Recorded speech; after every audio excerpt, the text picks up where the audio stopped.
It's the last day of Apimondia today. So the classes go through today, they do closing ceremony, and they announce who the winner is for 4 years from now for the next location for Apimondia. And so I'm at the airport now, I'm gonna head out shortly.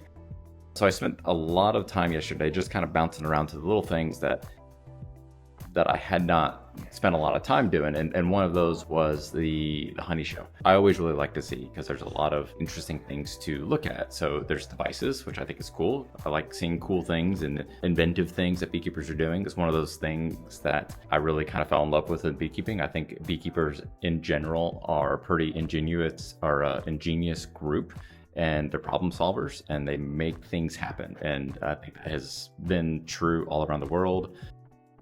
And I always see beekeepers coming up with new ways to solve problems and new mousetraps. And they're not always, not every idea is a winner. At these honey shows, you get to see these devices and wax and things like that. If you don't know what a honey show is, it is a competition amongst beekeepers and all these different categories, ranging from artwork to wax blocks to wax candles to textiles. But it's generally called a honey show, which is kind of ironic because this year at Apimondia, they did not actually do the honey part of the honey show.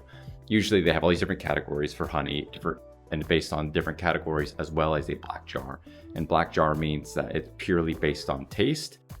And then all the other ones are based on the color and purity and no label, just like how clear the honey is. And you have all these different grades of honey. So they didn't do that this year because they did not want to risk giving an award to fraudulent honey, which is a huge problem. So they canceled the honey part of the honey show. So there was no honey available to award. And this honey fraud thing is a huge deal. And I'll mention that in a second. So saw the honey show. It was really great. There was one really cool one. It was like a Viking ship, and they had put that inside the hive and allowed the bees to build comb on it. And it was like this Viking ship wireframe. And that was really cool. The artwork was really great. There were some gadgets there that are just a little hard to understand. The product that actually got the gold award, I think it was gold for gadgets. I'm not sure. I can't remember what category it was, but it was like the little micro harvester that is coming out of Australia that you put a cassette in and it will harvest a really small amount of honey that I think is a really great product. So they actually won gold, and I went by their booth and I got like a really great demonstration of how it works. And I'm going to talk to them a little bit more about launching in the US. So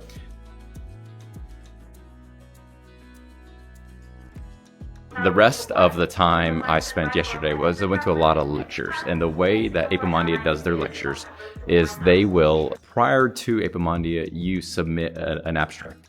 And you send this abstract in to the commission. And there's all these different commissions. So when you register, you get this like giant catalog here, not a catalog, just a program. And it has all these commissions. So they send the abstract to the commission, and they award it points. There's a bunch of people who actually look at the abstract and they award it points. And the more points you get the opportunity to give a lecture. And the less points you get the opportunity to do a poster. So there was over 600 posters at this conference. There's 300 for 2 days, and it took us down, and 300 for another 2 days. And then there's also lectures during the entire week. The lectures are organized in short lectures, which I really like. They are 12 minutes long. They're 12 minutes long, and then there's 3 minutes of questions, and they will yank you off the stage. And then there's some longer ones. I think you get a little bit less than 30 minutes to do those ones. And then there's the panels or the workshops. I think they call them workshops, but it's kind of like a panel. So I got to sit in on a lot of all of those yesterday. Listen to people like Julia from Matt My DCA in Georgia. She talked about her program that she does in Georgia for women and men that are in prison of all kinds, from medium security to maximum security. So she talked about what she's doing and the support that she gets through the Georgia Beekeeping Association, and that was kind of inspiring. I really like that one. There's a guy from Greece who talked about teaching people with autism how to keep bees and be a beekeeper themselves. It goes beyond just a kind of a cool experience, but they actually go through a course and they can contribute to beekeeping, and with assistance, they can actually be beekeepers themselves. I heard Cameron Jack from the University of Florida. He's always a great speaker, and he talked about teaching online versus teaching in person and the response rate and the success of both of those programs. So obviously online teaching has been around a long time, and there's some really great ones and there's some really poor ones. And the University of Florida is doing a good job at trying to reach people who may not be able to do in-person classes. Summary of his talk was in person is always a lot better. It's just, we kind of know that innately, but you can do online teaching through scale. You can build a program and you can use it over and over again, but you can't beat that one-on-one workshop type of in-person teaching, which we all kind of understand, especially with beekeeping.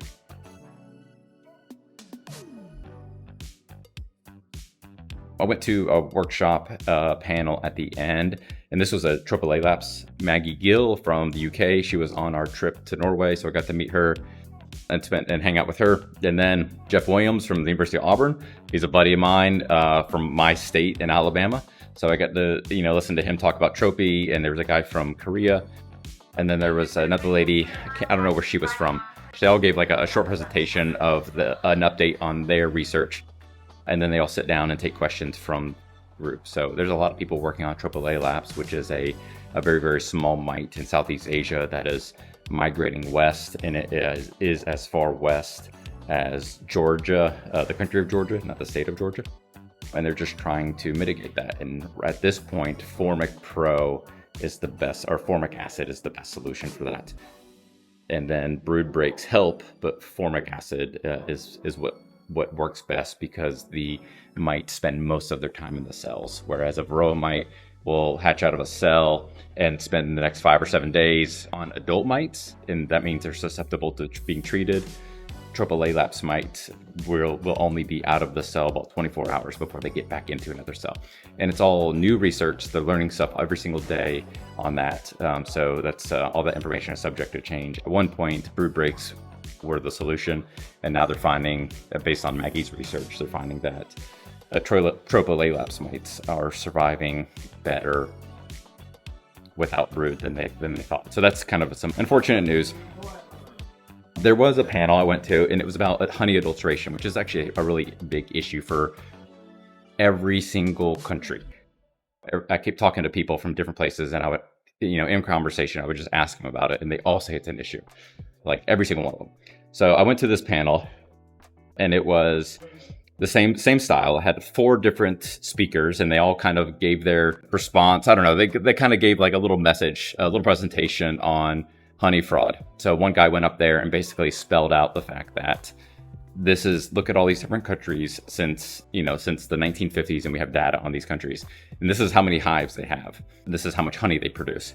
And it was things like, China's an easy example. Like the amount of hives went up like by 20%, but the amount of honey produced went up by 2,000% or 3,000% or something like that. Like they went from making 50 pounds of honey to making 120 pounds of honey per hive, just like that. When everybody else was struggling to get a good yield from their hives, somehow China was able to produce, more than twice as much. So there's statistics like that are kind of like strange. He presented all this research, and I've seen it before. But the other people on the panel there was somebody from India, somebody from Ukraine, and somebody from China. And those 3 countries are known for exporting fake honey. And then Brazil was like the 4th one. So those 3 countries, they were there, and it was kind of an opportunity for them to respond to a little bit of this. And like the guy from China gave like a horrible response. Like he just basically said, we love bees, we support our beekeepers. Look at these Tibetan farmers that we set them up their hives, and we must do our best to work together to fight honey fraud. And that was his like canned response, basically, that he was reading.